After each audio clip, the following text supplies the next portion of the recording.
ത്തിലേക്ക് നിയമസഭയിലെ നയപ്രഖ്യാപനത്തിൽ കേന്ദ്ര സർക്കാരിനെതിരെയുള്ള വിമർശനവും വായിച്ചു ഗവർണർ. കേന്ദ്രവിഹിതം 60% കുറഞ്ഞു. തൊഴിലുറപ്പ് പദ്ധതി അതേ രീതിയിൽ തുടരണം. കേന്ദ്രവിഹിതത്തിലെ കുറവ് സംസ്ഥാനത്തെ സമ്മർദ്ദത്തിലാക്കുകയാണ്.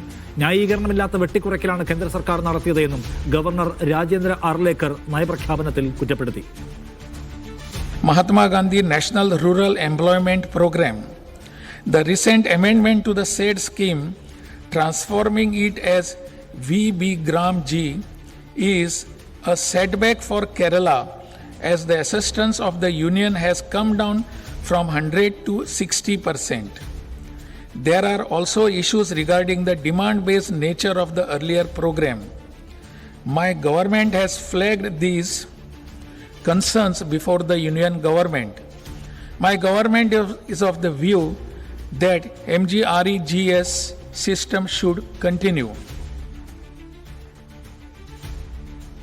വിജിൻ വായന്തോട് കൂടുതൽ വിവരങ്ങളുമായി. വിജിൻ, നയപ്രഖ്യാപന പ്രസംഗത്തിൽ എന്തൊക്കെ പ്രധാനപ്പെട്ട സംഗതികളുണ്ട്? അതിൽ തന്നെ കേന്ദ്ര സർക്കാരിന്റെ സമീപന പ്രശ്നങ്ങൾ എങ്ങനെയാണ് രാജേന്ദ്ര അർലേക്കർ വായിച്ചു വിമർശിക്കുന്നത്?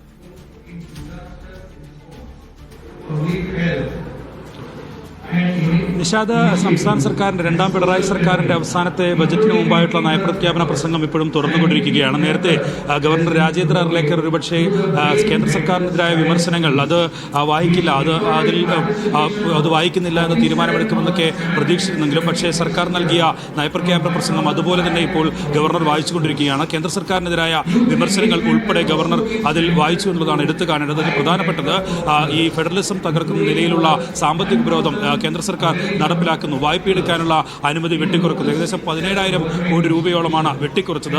അത് സംസ്ഥാന സർക്കാരിന് വലിയ തരത്തിലുള്ള പ്രതിസന്ധിയിലേക്ക് എത്തിച്ചിട്ടുണ്ട്. ഒപ്പം തന്നെ തൊഴിലുറപ്പ് പദ്ധതിയുടെ ഘടന തന്നെ കേന്ദ്ര സർക്കാർ മാറ്റുന്നു. 100% തൊഴിലുറപ്പ് പദ്ധതിക്കായി കേന്ദ്ര സർക്കാരായിരുന്നു ഫണ്ട് നൽകേണ്ടിയിരുന്നത്. എന്നാൽ അത് 60% മാത്രമായി വെട്ടിക്കുറച്ചിരിക്കുന്നു. 40% സംസ്ഥാന സർക്കാരിന്റെ ബാധ്യതയാക്കി മാറ്റിയിരിക്കുന്നു. ഒപ്പം തന്നെ അതിന്റെ ഘടനയും പേരും മാറ്റിയിരിക്കുന്നു എന്ന കാര്യം ഉൾപ്പെടെ ഗവർണർ രാജേന്ദ്ര അർലേക്കർ നയപ്രഖ്യാപന പ്രസംഗത്തിൽ വായിച്ചു. ഒപ്പം തന്നെ കേന്ദ്ര സർക്കാർ നടത്തുന്ന കടുത്ത സാമ്പത്തിക ഉപരോധം അത് സംസ്ഥാന സർക്കാരിന് വലിയ തരത്തിലുള്ള സാമ്പത്തിക പ്രതിസന്ധിയിലേക്ക് എത്തിച്ചിട്ടുണ്ട്. പക്ഷേ ആ ഘട്ടത്തിലും ക്ഷേമ പദ്ധതികളുമായി സംസ്ഥാന സർക്കാർ മുന്നോട്ട് പോവുകയാണ്.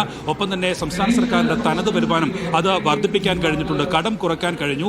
ഒപ്പം തന്നെ തനത് വരുമാനം വർദ്ധിപ്പിക്കാൻ കഴിഞ്ഞു എന്ന കാര്യം ഉൾപ്പെടെ നയപ്രഖ്യാപന പ്രസംഗത്തിൽ സംസ്ഥാന സർക്കാരിന്റെ നേട്ടമായി ഉയർത്തിക്കാട്ടുന്നുണ്ട്. അക്കാര്യങ്ങളെല്ലാം ഗവർണർ എന്തായാലും ഇപ്പോഴും അവതരിപ്പിച്ചുകൊണ്ടിരിക്കുകയാണ്. ഒപ്പം തന്നെ സംസ്ഥാന സർക്കാർ നിലവിൽ പ്രഖ്യാപിക്കാനിരിക്കുന്ന പദ്ധതികൾ ഉൾപ്പെടെ നിലവിൽ ഈ നയപ്രഖ്യാപനത്തിന്റെ ഭാഗമായി വെച്ചിട്ടുണ്ട്. ഈ വർഷം തന്നെ ശബരിമല ഗ്രീൻഫീൽഡ് അന്താരാഷ്ട്ര വിമാനത്താവളത്തിന്റെ പ്രവൃത്തികൾ ആരംഭിക്കും. അത് 2029-30 കൂടി പൂർത്തീകരിക്കാൻ കഴിയും എന്നുള്ളതുൾപ്പെടെയുള്ള ഭാഗങ്ങളാണ് നിലവിൽ നയപ്രഖ്യാപനത്തിൽ ഉൾപ്പെടുത്തിയിട്ടുള്ളത്. കേന്ദ്ര സർക്കാരിനെതിരെ വിമർശനവും ഒപ്പം തന്നെ സംസ്ഥാന സർക്കാർ കഴിഞ്ഞ കാലങ്ങളിൽ വിദ്യാഭ്യാസ ആരോഗ്യ മേഖലകളിലും അടിസ്ഥാന മേഖലകളിലും ഉൾപ്പെടെ നടത്തിയ വികസന പ്രവർത്തനങ്ങൾ ഉൾപ്പെടെ ഉയർത്തിക്കാട്ടിയുള്ള നയപ്രഖ്യാപനമാണ് ഗവർണർ ഇപ്പോൾ വായിച്ചുകൊണ്ടിരിക്കുന്നത്. നിഷാദ്.